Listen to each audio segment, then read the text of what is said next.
Hey everybody, how's it going? Pragmatic Addict here. Thank you guys so much for joining me for this video. So, we're going to be looking at Orphan First Kill in this video. So, I just got back from watching this film in the theater, which thank God, because this was a limited release film. It's only going to be in select theaters. It is on Paramount Plus as of tomorrow. But I didn't actually get to see the first film in theaters, which I have shared my love for the first film. Now, I'm going to do my best not to be biased for this review, just due to the fact that I am an absolute simp for Isabelle Fuhrman as Esther. Woo-wee! She'd kill me any day. So, Orphan First Kill is the prequel to the cult horror film Orphan, and the plot for this film centers on the first family that fell victim to Esther, as this family's young daughter goes missing by the name of Esther. This girl takes on her identity and poses as her, where eventually this family, mistaking her for their missing daughter, discovers her and brings her home, only for it to be a huge no-no because Esther is a fucking psychopath and a fucking murderer. So I was nervous about this film for a number of obvious reasons. Not only because I do consider myself an actual fan of the original movie, but because Isabelle Fuhrman, the actress actually portraying Esther, is now 25 years old, playing this 9-year-old girl, and I had soon gotten word that they were not actually going to be using like any de-aging effects in this film. They're just going to be using forced camera shots as well as makeup. Also, another thing I found really fucking funny that I just couldn't take seriously is that the whole fucking cast is pretty much wearing platformers to make her look even more tiny. It is also worth mentioning that this film is being helmed from director William Brent Bell, who is more or less known for just making horror film after horror film that just hasn't suited well with a lot of audience. But I think that to pretty much everyone's surprise, more or less, this film has actually gotten released to some, pretty decent reviews, with some even going as far as to say that it's an improvement upon the original. So with all that being said, as well as, just my passion for the first film and my anticipation for this movie, there was no way I was missing this movie in the cinema. And again, I just got back from the theater, so let's dive into Orphan First Kill, everyone. So right off the bat, this film begins with showing us that the year is actually 2007, which is actually 2 years before the first film came out, which was in 2009. And the initial setup for this film was extremely hype for me just as a fan. I wasn't so sure that the film was gonna show us this kind of an opener, this kind of a setup, as well as the way that the movie just looked cinematically. Much like the first Orphan, this has a very snowy kind of misty filter to it that really does make for a chilling experience. And again, I just gotta say, as a fan, this opener was fucking hype. Just from the get-go, this film felt very passionate on wanting to be a worthy successor upon its predecessor. Now, something I am going to say, which I am not personally going to spoil the first film's iconic twist, which I am sure that a lot of you are aware of by now. The statement I'm about to say, just you do with it as you will. I would go as far as to say that, this film, delivers enough for, fans, new fans to, and, newcomers to just get on board with everything up to this point. But also being a nice treat for fans, who are aware of the first film, just, giving us a lot of backstory and a lot of lore and the origins of Esther, which I wasn't actually expecting not only to get, this kind of a thing, but, to get as much detail of it as we actually did, which I would actually go as far as to say that even with knowing, the first film, being familiar with that twist, this makes that even more iconic. I was really pleased, not just by, the idea of it or the amount of it, but the actual route that they took with it as well. Now, as far as Isabelle Fuhrman portraying Esther again, there were obviously some things to take in consideration as well as some obvious worries. And I gotta say, not only is she once again wonderful in this film, but you wouldn't be able to tell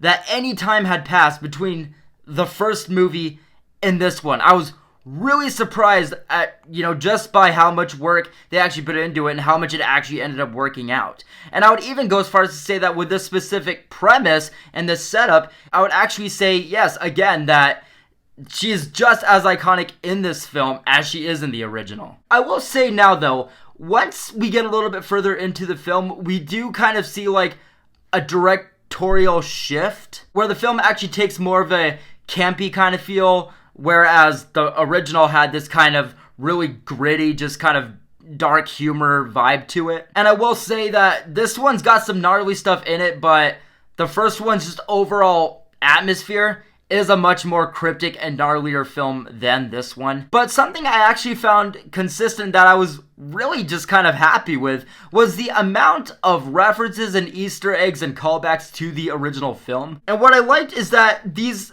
callbacks and everything, they never felt forced. They were always relevant, and they never just tried to be the center of attention. But now, for something that I actually found a little bit weaker than a lot of other aspects of the film, which also goes into the kind of campy feel of it, was actually the pacing. I do think that this movie has a lot of fine and acceptable writing. It's also got a lot of good plot points as well, but the movie does go very quickly from one thing to the next, which I did kind of feel in a weird spot with, just really mixed overall, because again, the film does have a lot of, detail and, in its layout. But the film does actually more or less kind of tackle a few different equally relevant and important themes in this movie, which, the main one being, Esther portraying this family's missing daughter. There is a lot that you really have to accept, not only with that plot alone, but with this actual movie. The whole premise behind this movie, it's wild, dude, but it's kind of suitably bizarre for this type of movie. Obviously you think that, this family, this is their missing daughter that they've been trying to find for years. It would go a little bit further than just someone, taking her identity, which it does address that, but, again, with saying that, there is a lot of this film that equally you just kind of have to go with and just say, alright, fuck it, whatever.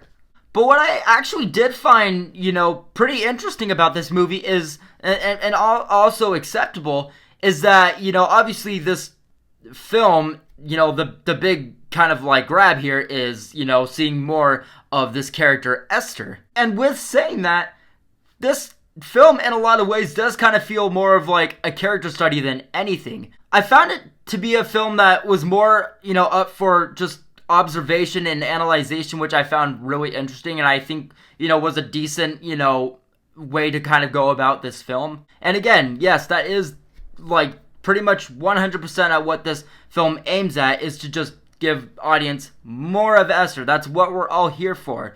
And I would actually go as far as to say that, that really is kind of, the big attraction in this film as far as, what's actually good about it. For example, these characters and even their performances, they're not nearly as memorable, as good, as iconic as the original family in the first movie, which I think was the second half that made that film work so well, besides, obviously, this creepy-ass little girl. And I will say again, the initial setup and opener for this film, that shit was a fucking banger. And again, like I said earlier, this film does take a much different direction, shortly after. And I do think that this is a case where the film started off really good, but as it just kind of went on, there was just more and more shit where you're just alright, let's just see what they do here. But now I gotta get to this film's last act. I have to, which I will not spoil anything, but goddamn, yeah, there's a twist. There's a fucking twist. Yeah, this film's ending was a fucking trip, for better or for worse. And with me saying, throughout this whole review that there's a lot of shit that you just gotta accept in this movie, woo-wee, just wait for that ending. God damn. And with saying, this ending, how ridiculous it kind of is, more, for better or for worse, it does actually take a bizarre turn just in general as well. And while I do think it was a pretty unexpected and wild twist that I think that people are equally going to be as on board with, just as much as there's going to be people, not on board with it, because it is a pretty divided and wacky out there kind of, scenario. I was honestly at a point now where I was just kind of okay, fuck it. Let's just see where this film could possibly go next. In the sense of, I just fucking couldn't with this movie at this point. I do think that the film, in some ways, just kind of stops giving a shit in some ways, and there are some, character choices as well as writing where I'm just Well, William Brent Bell didn't write this movie particularly, but in saying all this, while the last act does just go completely off the rails, in some ways not for the best, it does have a pretty climatic ending to it that I think was handled pretty well as far as, going into the original film. And there are some set pieces on here where I was just like, God damn, alright, yeah, this is an ending. Overall, there's plenty that fans of the original film will be, I think, pretty pleased by, but there are a lot of things that you just have to kind of accept in Orphan First Kill as well. Overall, I'm going to give Orphan First Kill a mixed review with an overall score of 4.1 out of 10 at least. So guys, that is my review on Orphan First Kill. This movie is, again, a limited release, a select theater release. It is also going to be on Paramount Plus tomorrow. So if you guys do get the chance to see this film, as a fan of Orphan, definitely let me know what you thought about it down below. Also, let me know what you guys thought about the video as well. Thank you guys so much for watching. As always, I will see you guys in the next one. I hope you guys are having a great night and taking care of yourselves. Have a good one, guys. I'll see you soon.